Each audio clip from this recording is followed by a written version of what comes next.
नमस्कार दोस्तों, आप सभी लोगों का अधिगम चैनल पर, तो हमारा YouTube चैनल अधिगम है, इस पर आप सभी लोगों का स्वागत है।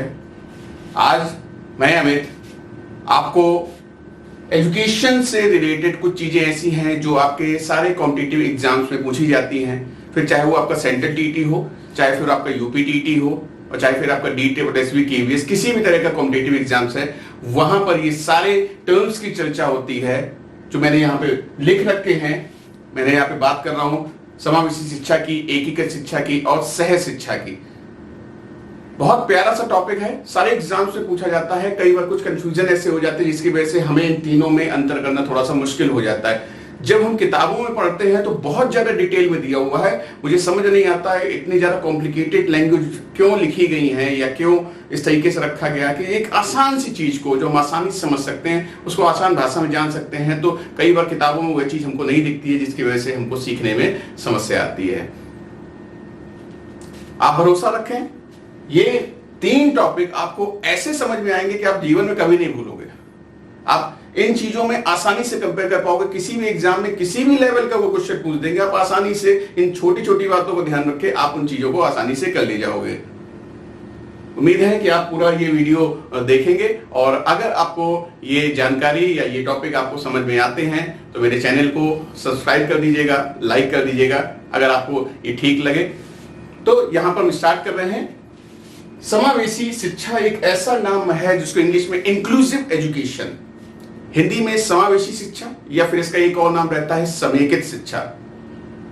तो किसी भी नाम से रहे, समावेशी से रहे, समेकित से रहे, ये दोनों ही चीजें एक ही हैं। और इसमें इंक्लूसिव एजुकेशन जो कि इसका इंग्लिश इसका नाम है, तो यहां पर इन चीजों को हम समझते हैं। देखिए होता क्या है कि जब भी हम बात करते हैं समावेशी शिक्षा के, तो नाम से ही समझ में आ रहा है इसमें क्या है, सबका समावेशन, यानी सबको क्या करना है, इंक्लूड करना है। जैसे नाम बता रहा है इंक्लूसिव एजुकेशन, तो सबको इसमें क्या करना है, इंक्लूड करना है। अब जब बात की जाती है सामान्य भाषा में, तो हम वहां पे बात करते हैं कि सभी लोगों को शामिल करना, जैसे सभी जाति, सभी धर्म, ठीक, बड़ी आसान से, सभी लिंग। अब मैंने बात बढ़ाई, मैंने कहा सभी जाति, सभी धर्म, सभी लिंग। मैं क्यों रुका सभी लिंग पे? क्योंकि यहां पे कुछ गलतियां हो जाती हैं। लिंग से तात्पर्य अक्सर जब लोगों से बात करते हो क्या कहते हैं कि मेल एंड फीमेल, बस यही एक गलती हो जाती है। क्योंकि एक बिरादरी और है, एक जन और है जो हमारी सोसाइटी में सरवाइव करते हैं, वो भी हमारे आपके जैसे हैं। काफी बच्चे आप लोग समझ गए होंगे, फॉर्म जब फिल करते हैं तो एक ऑप्शन आता है ट्रांसजेंडर। कोई भी आप फॉर्म भरते हो कॉम्पिटिशन का किसी भी जगह, तो एक ऑप्शन आता है मेल, फीमेल एंड ट्रांसजेंडर।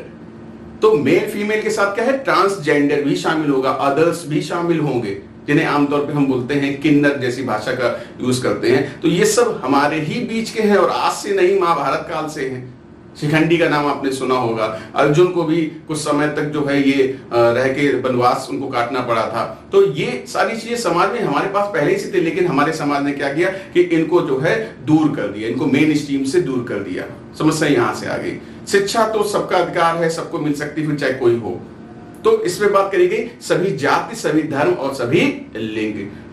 और फिर क्या आ गया, इसमें एड्स रोगी, सेक्स कार्यकर्ता, इन सबको शामिल किया गया। एनसीएफ 2005 इस बात को मेंशन करती है कि इसके अंदर सारे सेक्स वर्कर्स हों या एड्स रोगी हो, कोई भी, सबको शामिल किया जाए। अरे मैं तो कहता हूं 100 की सीधी बात, एक बात समझ लीजिए, ये सेंटेंस अपने आप में पूरी है, पूरी बात अपने आप में कह रहा है। क्या इसका मतलब है किसी को भी ना छोड़ा जाए, किसी को भी ना छोड़ा जाए। किसको हम छोड़ देते हैं? तो भैया मेरे, हम एड्स रोगी को छोड़ देते थे, अब नहीं छोड़ेंगे।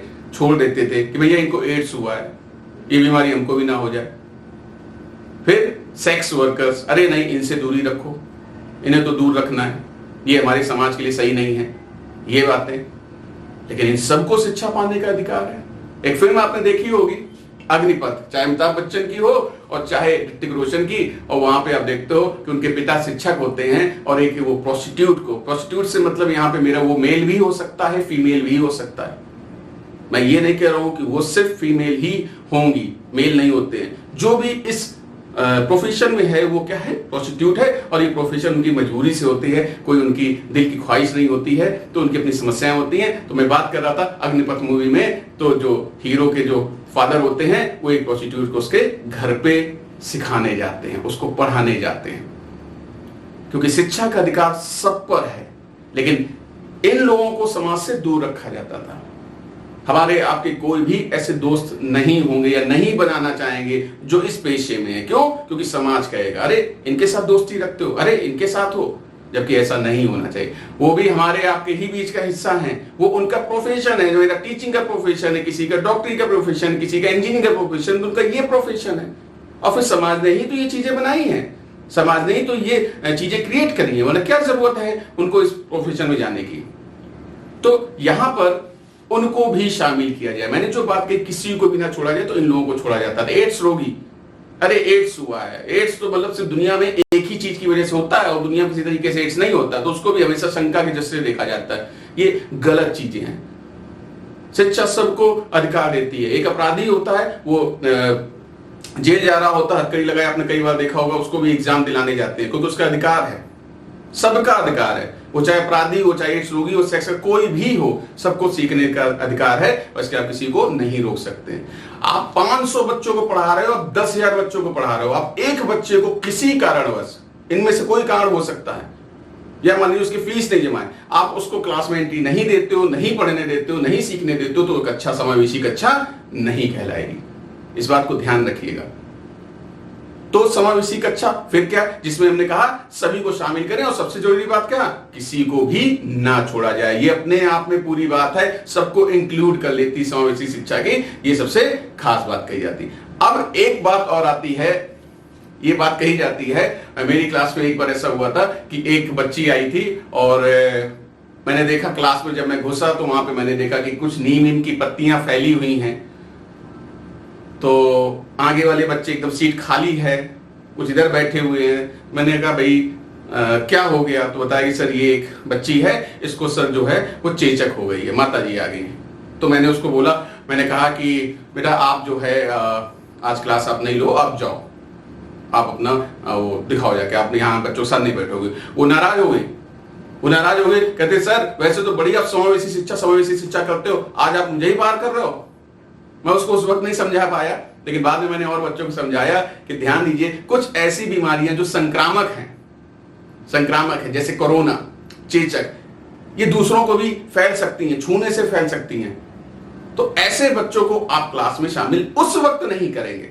हाँ, जब वह उनका उपचार हो जाए, जब वो ठीक हो जाए, तो आप उनको शामिल कर सकते हो, तब आप उनको वहां पर नहीं रोकेंगे। ये कॉन्सेप्ट है समावेशी शिक्षा का। तो ऑप्शंस देख लीजिएगा, सेंट्रल टीटी में अक्सर रहते हैं, ऑप्शंस देख लीजिएगा कि इसका आशय है कि सबको शामिल करें, किसी को ना छोड़ा जाए। हाँ, परंतु यदि कोई संक्रामक रोग ऐसा है तो उसका जब उपचार हो जाए तो वापस वह उसमें कक्षा में शामिल हो सकता है। यह है समावेशी शिक्षा। अब दूसरा नाम आता है एकीकृत शिक्षा, इंटीग्रेटेड एजुकेशन। ये क्या है? इंटीग्रेटेड एजुकेशन का मतलब होता है इसमें भी सबको शामिल किया जाता है। 1968 को 1986 जो हुआ, जो नेशनल पॉलिसी आई एजुकेशन, सब में यही बात कही, एकीकृत शिक्षा की। समावेशी तब तक उस तरीके से ज्यादा इतना नहीं था। इसमें भी सभी जाति, सभी धर्म, सभी लिंग, सबको शामिल करते हैं, तो बात यह है भैया फिर अंतर क्या है? फिर सर अंतर क्या है? दो तो एक ही जैसे हैं। तो मैं हमेशा एक बात कहता हूं, याद रखना, एक होता है भंडारा और एक होता है घर का फंक्शन।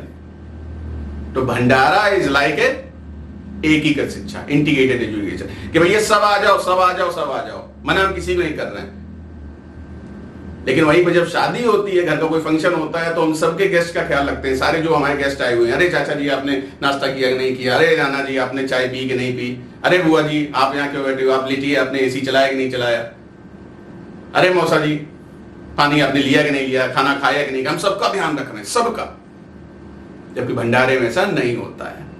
सब आ जाओ, ये चल रहा, रोक किसी को नहीं रहे हैं, रोक किसी नहीं, सब अपना खाओ, अपना चले जाओ। लेकिन सबका ये पर्टिकुलर ध्यान नहीं रखेंगे, भैया तुमने खाया कि नहीं खाया, भैया तुमने खाया कि नहीं खाया।